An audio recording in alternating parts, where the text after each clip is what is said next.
Howdy, folks, and welcome to another episode of our Red Sox franchise here in MLB 25, the show, here on Tisbury 33 Games. First off, I just want to say thank you for all the support we've seen so far on this series. I'm having a blast making it. You guys seem to be having a blast watching it, interacting with it. Keep it up. Drop a like, drop a subscribe if you haven't already. Give me a comment. Let me know some of your favorite moments so far. What are some of your favorite? Maybe who's a player that you did not expect to love or to have as good or bad as the season that they've had so far this year? So let me know. But so far, here we are against the Tigers in the top of the ninth, and Alex Bregman trying to add or give us the lead here late. He watches the fastball after just Slayton got us out of a little bit of a jam the inning prior. So we are heading to extras here in Detroit, and with that, we are going to bring in Aroldis Chapman. Or actually, no, this is probably bottom nine, if I'm not mistaken. The 2019 reliever of the year. The numbers aren't looking great, but they're definitely looking a lot better than they were before. So just especially with relievers, very volatile position. One day you're the best in the world. One day, one bad game, and for the next 6 months your numbers look awful. Couldn't quite make the grab there was Trevor Story, but it doesn't really matter anyway, as Zach McKinstry is thrown out by Blake Sabol behind the plate today.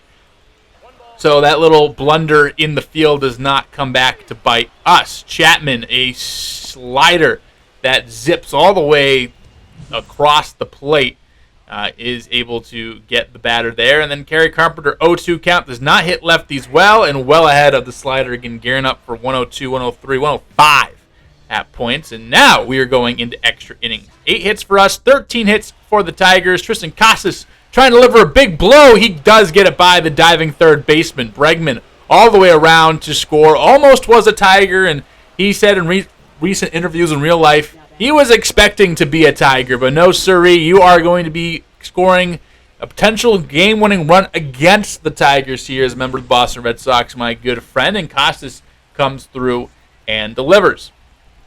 Brant Herter is the one on the mound. He gives up a rope to Trevor Story, and even with Tristan Casas rocking a 3-speed, this is going to be well enough for him to come all the way around. And Story, he gets himself caught up in between second and third on purpose. I will say that was on purpose because I know how slow that what's-his-face is. I wanted to make sure that we scored that second run, so I did send Story to intentionally get him caught in front of the runners. Worst case scenario, if they got Casas, he's at third. Best case scenario, best case scenario, they're both safe. But in that scenario, you have him get out. You do score the run. It is what it is. Gleyber Torres, a former enemy of the state, he flies to center field. This is going to allow that run to come across the score, and that's why it was so imperative, so important to get Casas to score when he did, and we do just that. So 1 out is all we need. Next pitch, it's Spencer Torkelson, the former number 1 overall pick, and hasn't had a great start to his career. He is the one who gets the ground ball, and we put him away to end the game. So good job by us in extra innings, adding a couple runs when we sorely needed it, and stealing a win from the Detroit Tigers. And we tied this series 1-1. 10 hits for us. Those 2 in the 10th inning were very, very important. We hold the Tigers hitless through the rest of the game, so shout out to us. Next up, we have the Atlanta Braves here, and this is a hand up, my bad. We should have gotten Crochet versus Chris Sale, but in my haste, I'm going to this game in real life in May. So I was going to play this one, and 2 days before, it's Crochet Sale, and I should have played that game. Probably would have been more interesting, but I'm narcissistic, I guess. I want to do the game I'm actually going to in real life. My first Sox game in a while. Didn't go last year because I was boycotting those losers, but now they're good, so now we're going. So again, here we are. It's going to be Walker Buehler wearing the Sunday yellows here. Also, Red Sox supposed to be getting new City Connect uniforms, but also keeping these, so that'd be interesting as well. Buehler not having a good start to his year, but having a good start to the day. I lied. Never mind. Gets the first batter out, but then it's Ozzie Albies through the left side for a single for the first base runner for the Braves here in inning number 1. Then it's going to be Matt Olson. We know how good he is. It seems like every time we played him against as the Rockies, he went off for like 300 home runs, and he hits one here in Beantown. His 12th home run of the season, and Walker Buehler, before the offense, he hasn't had the chance to bat. He gives up 2 runs. Also, you see right here, Kyle Teal, former Red Sox prospect, is getting called up. So he's on his way, and we'll love to see when those 2 guys we got for Crochet break the major leagues. We'll definitely be on that. Austin Riley, slow roller, and Trevor Story, who makes the play A-OK. And Matt Olson is the one who does the damage. 2 hits, 2 runs for the Braves, including this home run you're seeing on your screen right now. And who do we got to face off against? Ronaldo Lopez, who had a real good year last year, big surprise year, was in the Cy Young Award race for much of last year. Ultimately lost to his good friend and now teammate Chris Sale. And he starts off Bregman with a walk here. Our first base runner comes via the base on balls here with 2 outs in the first inning. Tristan Costas, smooth 280, just misses that pitch a little bit late on it. Flicked over behind third base, and Austin Riley, plenty of space to make the catch. So the Braves put up 2, we put up nothing. We do get a base runner, however, but 6, 7, 8 coming up for the Atlanta Braves. We pick things back up in the bottom of the second inning. Trevor Story rolls one over, and it's Austin Riley making a real nice play, helped out by Matt Olson with the stretch. Almost was an infield base hit. Story can move a little bit, actually pretty well. I feel like that's one part of his game that people forget just because he hasn't played really much. But he can move, so that's a real good play by the corners there. Willie Abreu, not off to a really hot start, just failing to really get going. He's going to get hit by a pitch. Rafael Devers, what can he do? He's been a monster all season. And Devers gets a hanger, absolutely bullies it, but it is going to be foul.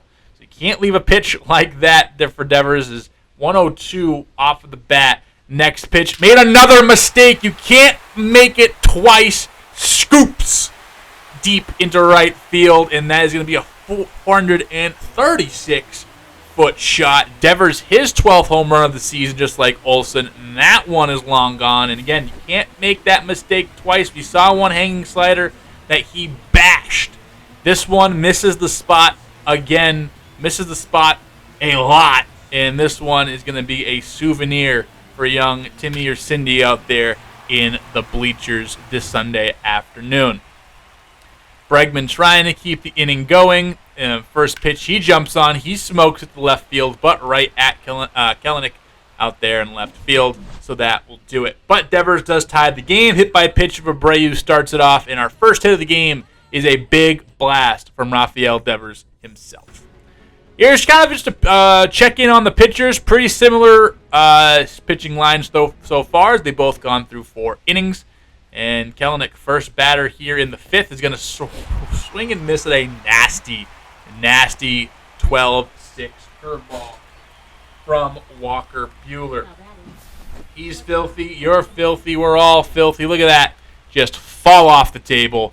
And Kelenic well out in front of that. Just want to show that nasty pitch. Jake Marisnick, he had a single earlier, gets a second single here. And now you got 2 on for the Braves with just 1 out in the top of the 5th inning. How can Walker Buehler get out of the jam here? 3-2 count, Ozzie Alsby. Yeah, we're just going to paint our way out of this one. Runners moved up eventually, but Buehler absolutely dots the fastball high and away, and Ozzie Albies is put down on strike. 6 hits for the Braves, no runs since that first inning with the home run, but they are threatening here and there. Jarren Duran, he pulls this pitch right down the line and a base hit into right field. That's going to allow the runner to run around a little bit. Trouble in right field. I don't think it's Ronald Acuna. I don't believe it is Ronald Acuna. It could be, though. Who knows? I forgot to look before we started this recording. That's on me. Devers up with a 3-2 count. You saw I just hit another slider foul. This fastball, he lifts deep into center field, but into the triangle. And plenty of time for Michael Harris, who I know is out there in center field. And we do get 2 runners in scoring position, but nothing to show for it on our end. Buehler in the 6th. Ground ball he needs. Casas, Story, back to Tristan. And that might be the day for Buehler. 6 strong innings, 2 earned runs. We'll see if he comes back out again. I'm not quite sure, to be honest with you. But a great double play, some good defense by Casas, who keeps improving steadily, and Story, who's always been a real good glove. And we keep the Braves at 2 runs. Story is saying 2-time All-Star in 2018 and 2019. And a little foreshadowing. All-Star players do All-Star things. Home run off Pierce Johnson. And Story goes 350 into the Monster Kid. Into the Monster seats. And Story, his 3rd home run of the season. Not too much as we're through mid-May now. But he puts that one into the seats, and we take the lead 4-2. Abreu, 1-2 count. Yeah, just froze on the curveball, and that will do it. So, we add 2 thanks to the Story ding-dong, and now we have the lead here at the end of the 6th inning. And we're going to ask Garrett Whitlock to come in. He's played well in 41 innings, 3.24 ERA for him. And he's been a multi-inning guy. We're going to ask him to come in, maybe get one, Justin Slayton for the other, and then hopefully Chapman the rest. First pitch that Whitlock throws, Sean Murphy puts it into the bleachers. Now, it did bounce before, it did get there, or into the bullpen, excuse me. But anyway, lead off double. Orlando Arcia, front door sinker. He watches it now. 2 outs for Whitlock, trying to get past the jam. And he gets Marisnick swinging on a nasty circle change. And leadoff double, no problemo for Garrett Whitlock, who strikes out the final 2 batters he sees. And he gets out of it. And we keep the Braves just 2 runs. We still hold this 2-run lead. Devers against Dylan Lee is going to watch a fastball inside for a walk, and that's going to push the runner at first over to second. And then Alex Bregman, 0-2 count, liftoff. Alex Bregman, the first time on camera going yard. Also, the shortest, no doubt, home run celebration you'll ever see. That thing barely got over the monster. Bregman acted like that's Lansdowne. 344 feet. I've never seen, the Story home run we hit earlier was hit A, harder, and B, farther. And that didn't get a no-doubt shot. This getting a no-doubt home run animation is hilarious. And doesn't matter because we put 3 more on the board. Alex Bregman, the actual GOAT. Masataka Yoshida, talking about GOATs. Lions went into center field, and Michael Harris is there to put it away. So a big 7th inning for us as we add on to our lead. It is now 7-2. And we're looking to close the door here against Atlanta. Matt Olson back up in the 9th. He swings and misses at a circle change as we asked Whitlock to get 1 inning, but since we kind of had this lead, we said, hey, why don't you just go up there and get me some more and watch this circle change. Boom. Yeah, 7 inches of break. I think they changed the inches of break meter. I remember last year, curveball said they broke 9 inches. I'm not 100% sure if that's correct or not, or if this is a fix, or if just Whitlock's that nasty, but something I felt like I wanted to point out.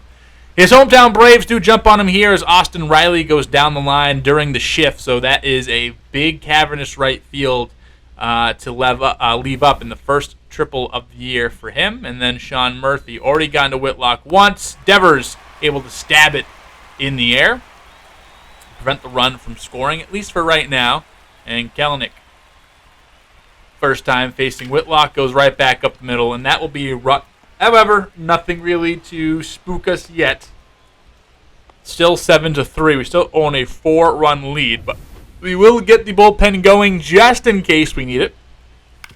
And we don't. Orlando Arcia does ground out to shortstop, and that will be the game. We win. Devers had a home run in this one. Bregman had a home run in this one, and the pitching was real solid. We've shown how porous our pitching has been in this year, and Walker Buehler had a real strong outing. 6 innings, only 2 earned runs. He gets his first win of the season, and Whitlock, just virtue of putting up some innings, does get the save for us. So good for us. Against the Orioles, here we are. Yenier Cano facing off against Willie Abreu and trying to steal some of these games against Baltimore, especially our division rivals, especially in this juncture of the season where things aren't going real too hot. So we'd love to pick up some wins early on. Abreu does draw the walk. He's going to go over to first base, and then with a Full bases, dive, but can't make the catch in right field. And Wong does drive in the go-ahead run here in the bottom of the 8th inning. Falling fast, and I think that's Heston Kjerstad out there, who just could not make the grab.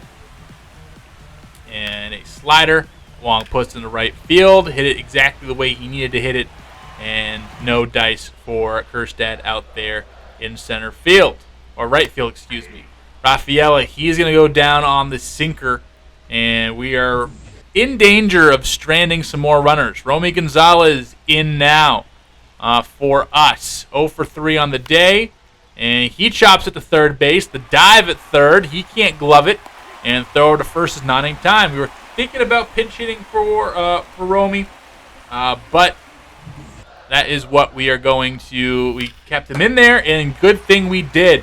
Because Duran into right center field, mashes a changeup, and that is going to clear the bases. Jarren Duran gets us a big lead. It's 11-6 now. A 3-run double, his 19th of the season.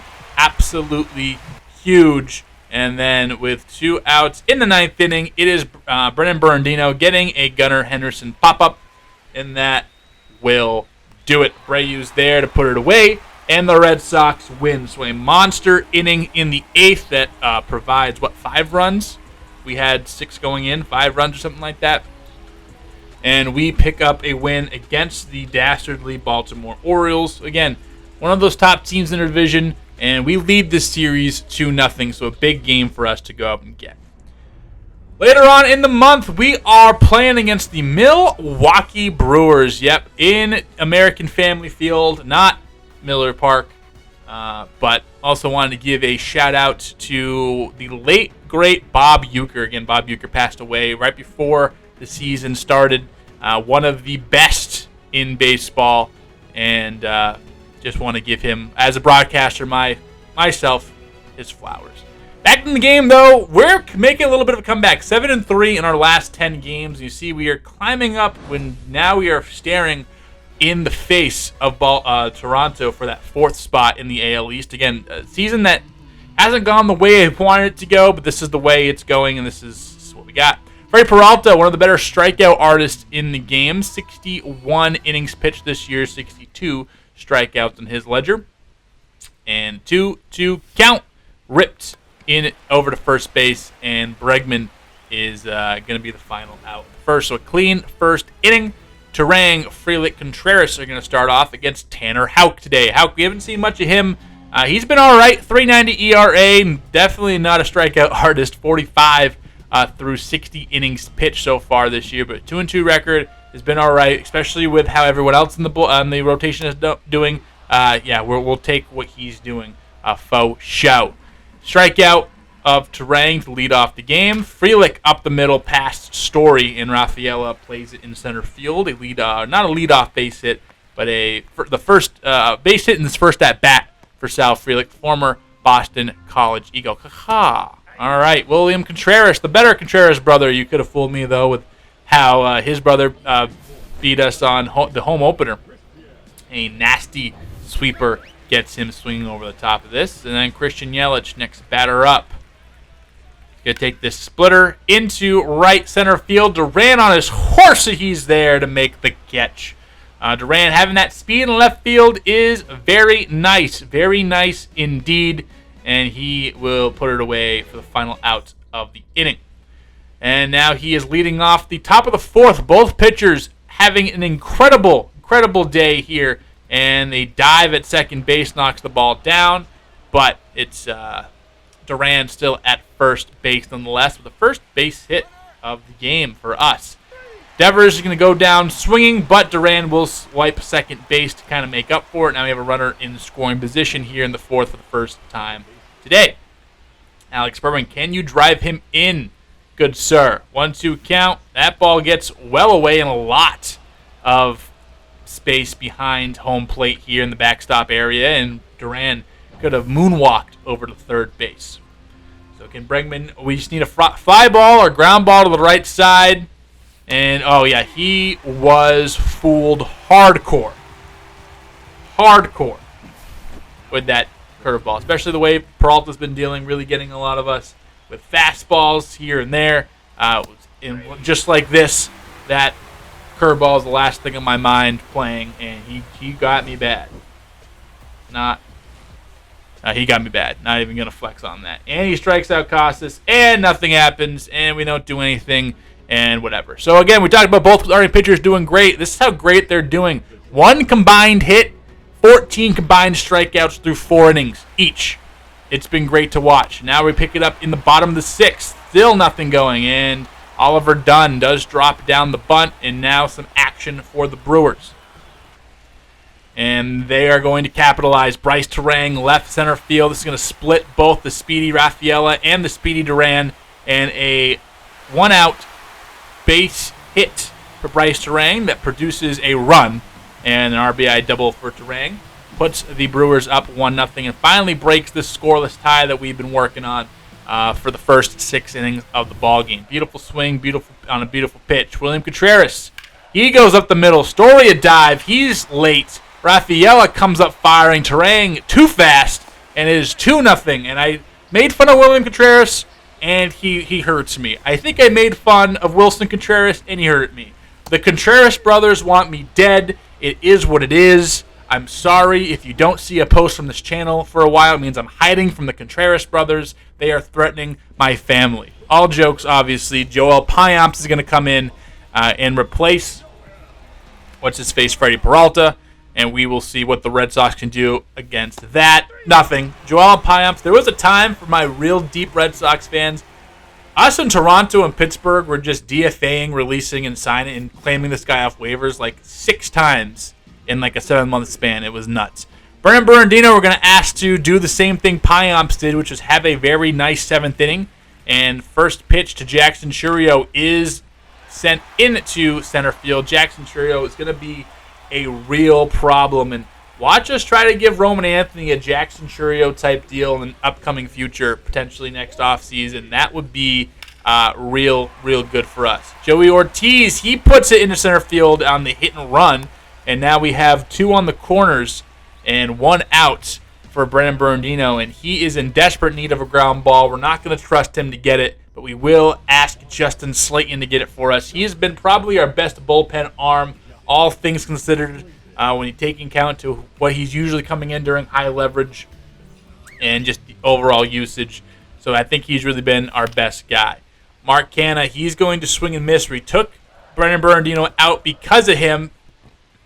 Because Canha kills lefties, we give him a righty, and he just blows a butterfly kiss right past Rafael Devers, and that is going to result in a run.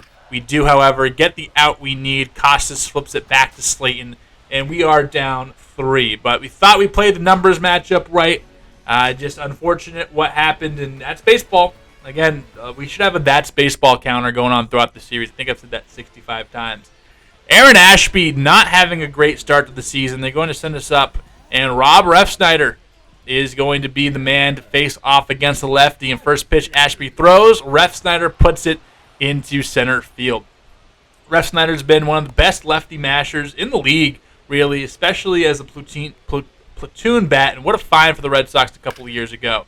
Connor Wong is going to get a circle change right down the middle, put it into center field, and all the way around to third base is Refsnyder. Now we got runners on the corners, no outs, looking for our first run.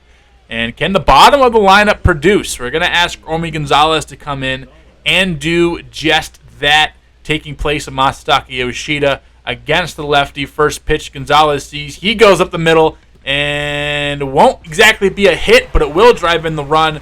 Wong is cut down at second base, and Gonzalez quick enough to get to first, and we produce a run. Ceddanne Rafaela, he takes a hanging 12-6 and puts it into right center field. This will let Romy run for a while. Gonzalez is going to come around and score. Ceddanne Rafaela, a big base hit late in this game, and we are on the board again, 3-2. Milwaukee trailing, still with the lead, but Aaron Ashby not having a great outing, and we put up, I think, had 2 hits coming in, or 1 hit coming into this inning. It's already our 3rd we've gotten in this inning alone, and that will yank Ashby, not the best outing, but they bring in another lefty in Jared Koenig. Again, top of the lineup, which features Duran and Devers, who I guess you really can't play any lefty-lefty with them. They're so good. Devers, however, is going to watch Ceddanne Rafaela take third base. They were not holding on Rafaela. We decided to send him, and he is in there just ahead. A little bit risky, as with 2 outs, it's not like a fly ball gets the run anyway, but why not take an extra 90 feet? They give it to us now. A hit anywhere scores a run.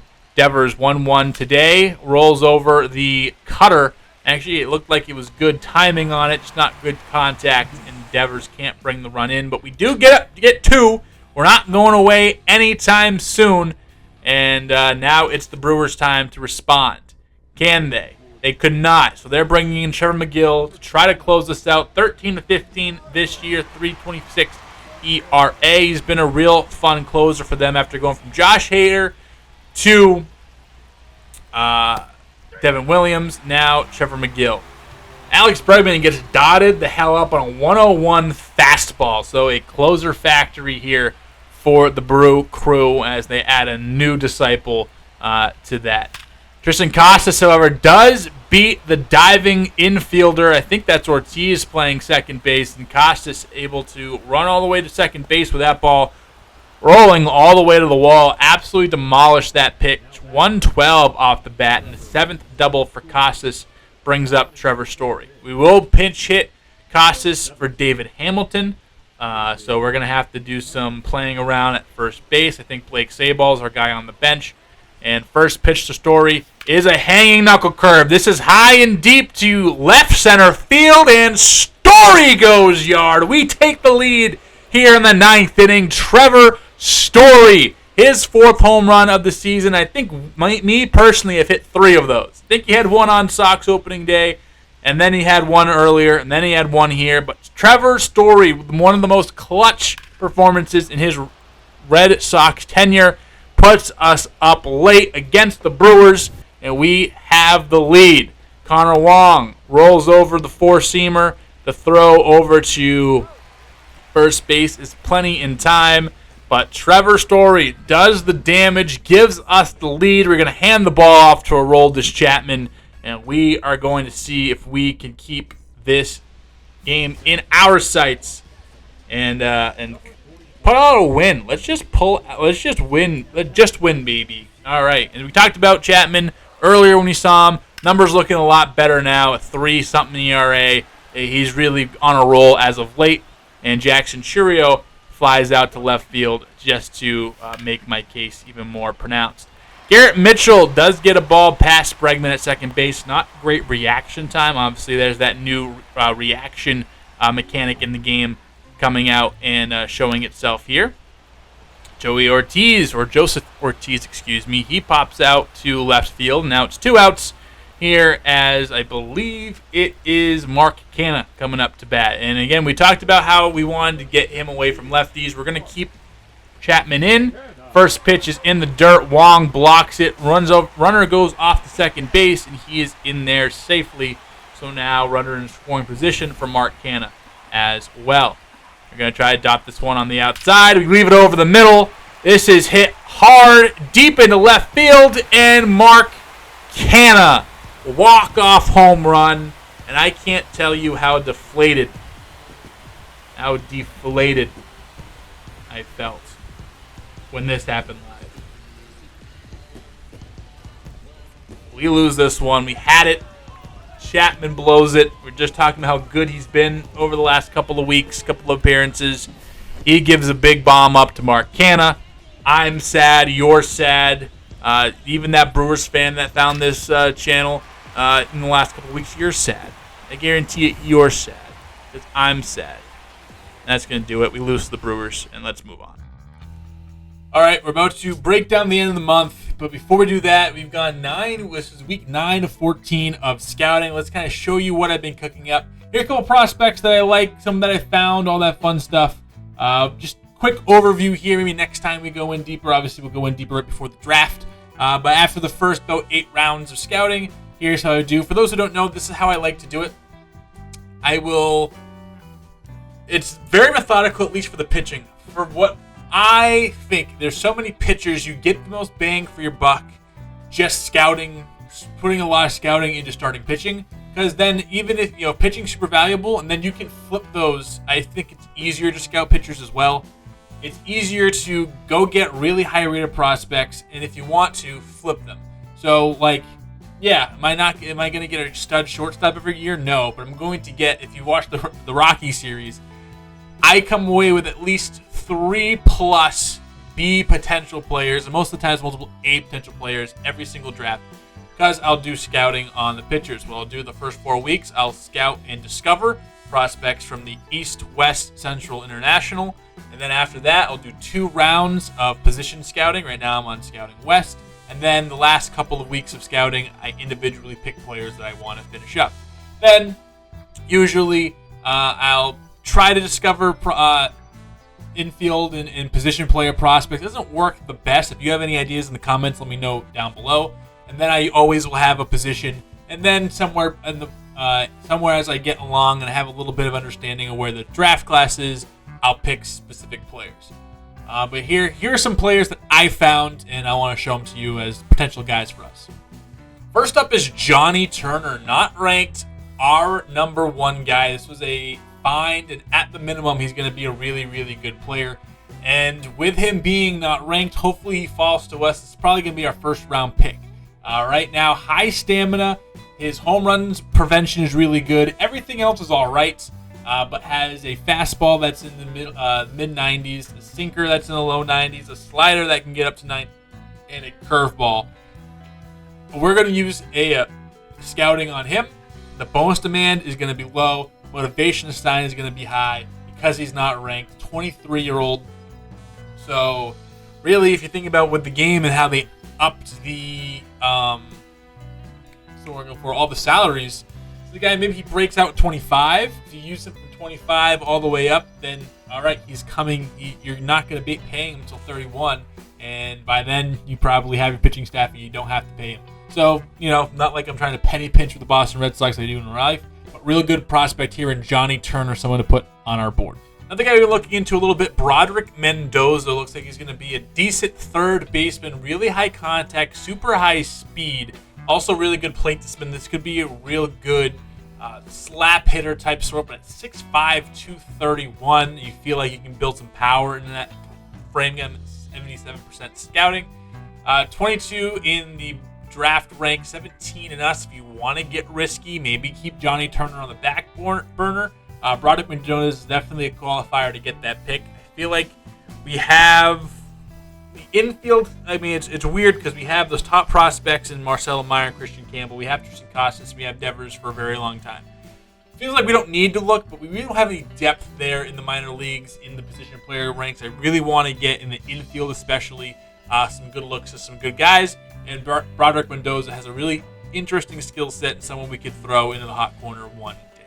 Another guy that we looked at is Ashton Fuqua. If you see, just kind of going to be a guy that maybe has high B or high C, low B potential, but super good arm, really good contact, and then vision and discipline are up there high. So this guy is probably going to sim very well, but I made kind of a distinction in the past that you see a lot of these high vision, high contact guys, and that's kind of what the league becomes, and this guy fits that bill as well. 19 years old. This is going to be someone we look at our second, maybe third round. If you see in the top left corners, we have pick 15, 89, 70, 15, 70, 89, 119, 149, and 178. This guy's around the 66th range, so this is a guy that might be there in the second round. We want to bolster catching, especially Connor Wong. Is he going to be the future? Probably not. So maybe Ashton Fuqua is a guy that can step in and be that guy.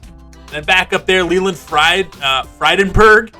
Kind of Fuqua light here, a little bit older, a little less contact, a little less vision discipline, bigger arm. But, another guy that fits in that mold that we have ranked slightly higher than the MLB consensus here if we want to upgrade catcher. Another guy that we looked at, probably the last guy we were looking at here, Johnny Ladd. Now, Ladd, big fielder, big speed, really good arm, but the bat has a lot left to be desired. This is a high school kid out of Massachusetts. Shout out Massachusetts. Outfielder type. Really just heavy defense, which in this game is a little bit more valuable. But at $6 million, we are a little bit lower on him. He's selected to be around where we pick in the first round. We think he's still a first-round guy, but more towards the end. Maybe if a lot of our options go off the board, but this is basically Ceddanne Rafaela light. So there's another with a little bit more speed, I guess. So that is what the guys we've been drafting. I'll finish this up. We'll wrap up the month, and we'll get out of here. Looking good.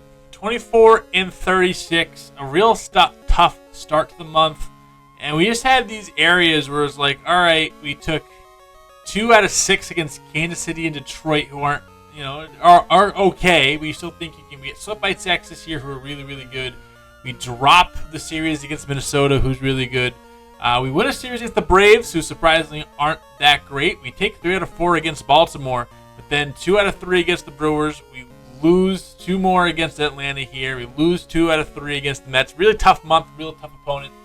But it just, you could have fooled me. If this is the way the Red Sox are going to go in real life, I might just quit life, if you know what I mean. Let's check out the lineups and pitching rotations. First, the rotation, who's doing what? Garrett Crochet. Now, also disclaimer, I did boost up his Ks per 9. It was at like 76, which was okay, but this is a guy who has like historically like 12 Ks per 9. It was at 12, 10, 12, a career Ks per 9 of 11.27, and that is with a career low in Ks per 9 now. But that was more at like 7 or 6 before I moved it up. So he's striking out a whole bunch of guys now. Look, 6 strikeouts, 4 strikeouts, 4 strikeouts, but he's only going 4 innings, 3 1/3 innings, 4 innings, 5 innings, 5 innings, 5 innings. He's gone. First couple starts of the year were phenomenal, and then since then, that Seattle start just knocked him down. Just hasn't been that ace. I don't know what the deal was here. I think he chipped the nail, had to come out of the game early, and then I don't know what the deal was here. I don't know why he comes out early, but because we did bump up his stamina. But either way, Garrett Crochet not pitching super well, but Houck's doing good. Buehler coming down to earth. These numbers are a lot better than they were before. Brian Bayo not having the best of starts, best of days, best of season. 6.20 ERA, not too crazy. A -1 WAR. A lot of walks. The home runs are creeping up. The FIP's pretty bad. And then Lucas Giolito just sunken cost ballot. Like, I don't know. He sucks. He's just not good. But the FIP's okay. I don't know. It is what it is. Whitlock, fine. Cooper Criswell, not doing too hot. You might have to move him down. Zach Kelly doing real good. Justin Wilson doing fine. Liam Hendricks not doing well at all. Just struggling in every sense of the word. He might be a DFA candidate. Bernardino is good. Justin Slayton is good. And Roldis Chapman, he's had his ups. He's had his downs. Recent games. You saw against Milwaukee the blown save, but he was pretty solid. 1, 2, 3, 4, 5 straight appearances with multiple saves in there. No runs given up, just like 1 base runner given up. He was actually pretty dominant, but just really 2 blow-up starts, and that's appearances, and that's your season as a reliever. For the lineup, here's how it's looking. Jarren Duran staying hot.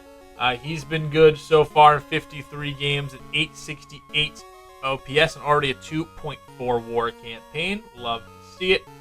Also noticed here in the WAR, Jarren Duran was worth about almost 9 WAR last season in real life. It was 4.4. We're gonna call this show WAR. It's not perfect. It's not incredible, but we'll play it as there. So 4.4 show WAR last year and 2.4 show WAR this year. So good for Jarren Duran.